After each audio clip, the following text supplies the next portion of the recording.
나도 배배내다 독단 때 호흡할 독 때에나 내가 교부 수시하도가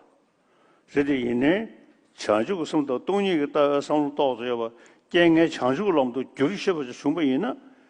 지성의 경의 마음을 중요한 저기 지금 sem나로려야 로지 용야다 아니 간다시게 남진 주야기 교려야 지금 신이 줘야 지기 사실은 인도 상회 아니 상로동다가 더네 아니 가다 창조고 성도 동의가 따와서 슉 잡아야 돼 뺏게 싶으리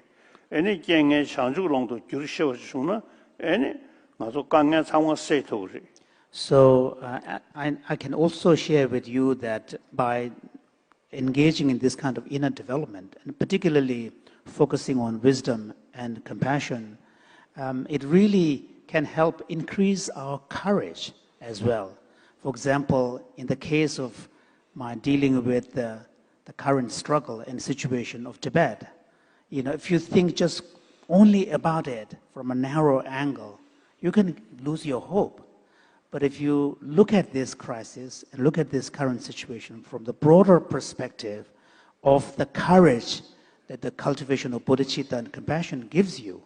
then you can have a much more resilient mind. So even in your own life, day-to-day life, there might be problems which may seem enormous and unbearable, but if you have the courage that bodhicitta and these practices can give you, you will be in a much stronger position to actually turn adversities and difficulties, not be overwhelmed by them, but actually transform them creatively into opportunities as,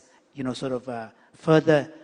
assistance on your own path. So this courage coming from the practice is a powerful tool for transforming, dealing with adversities and transforming adversities into opportunities.